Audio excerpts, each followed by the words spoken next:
Hello viewers, MIS টিউটোরিয়ালের পক্ষ থেকে আপনাদেরকে স্বাগতম। আমি আছি আপনাদের সাথে মোহাম্মদ রকিব হাসান।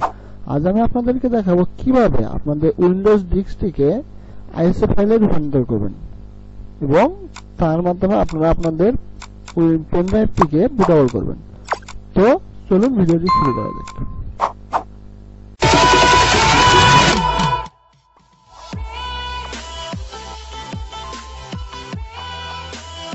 আমার ভিডিওর ডেসক্রিপশনে থাকা লিংক থেকে আপনারা চলে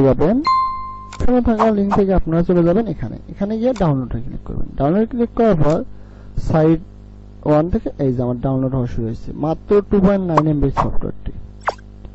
তো আমার সফটওয়্যারটি ডাউনলোড হচ্ছে।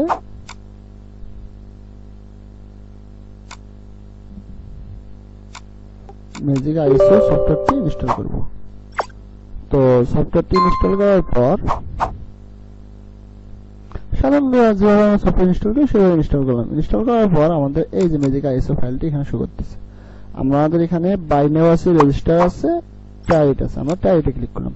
টাইটে ক্লিক করার পর আমরা চলে যাব টুলসে গিয়ে আমরা দেব make ISO from CD DVD ROM. Okay, আমরা এখানে ক্লিক দিলাম। এখানে ক্লিক দেওয়ার পর আমাদের এখানে ডিভিডিটা সিলেক্ট হয়েছে। তো ডিভিডিটা সিলেক্ট হওয়ার কারণে আমার এখানে ডিভিডি লাগানো আছে এবং আমাদের মানে উইন্ডোজ ডিস্কটি ডিভিডিতে ইনসার্ট করা আছে। তো ডিভিডিতে আমরা দেওয়ার পর এখানে নিচে আউটপুট ফাইল দেওয়া আছে। আমরা আউটপুট ফাইল বলতে কোথায় আমরা রাখবো, তো আমি এখানে রাখলাম। আমরা এটা করে দেই 10 ISO। ওকে দিলাম, দিয়ে আমরা এখানে সেভ দিলাম। আমার হয়তো আগে করা ছিল। ওকে, সেভ দিলাম।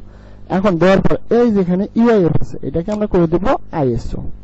ওকে, আইএসও করে দেওয়ার পর আমরা এখানে ওকে দিয়ে দেব। ওকে দেওয়ার পর আমাদের কাজটি শুরু হয়ে গেছে। তো আমাদের এটা 1 থেকে শুরু হয়েছে। এখন এইভাবে আমাদের একের পর 1 2 3 4 5 6 এইভাবে 100 পর্যন্ত যাবে। 100 পর্যন্ত যাওয়ার পর আমাদের পরিপূর্ণভাবে আইএসও ফাইলটি তৈরি হয়ে যাবে। তো আমাদেরকে একটু সময় দিয়ে অপেক্ষা করতে হবে। তো ভিডিওটি যেহেতু আমরা যদি 100 পর্যন্ত যেতে চাই অনেক দীর্ঘ হবে, তো আমরা 100 পর্যন্ত না নিয়ে সময় নিয়ে আমরা ভিডিওটি স্কিপ করে দেখে দিচ্ছি। এর ভিতরে আমাদের আর কোনো কাজ নেই।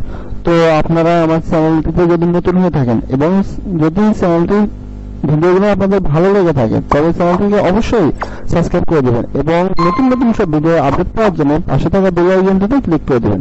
এবং যদি ভিডিওগুলো আপনাদের কাজে লেগে থাকে তাহলে অবশ্যই বন্ধুদের সাথে শেয়ার করতে ভুলবেন না এবং আপনাদের অতি গুরুত্বপূর্ণ মতামতগুলো কমেন্ট বক্সে অবশ্যই জানাবেন। ধন্যবাদ সবাইকে, ভালো থাকবেন।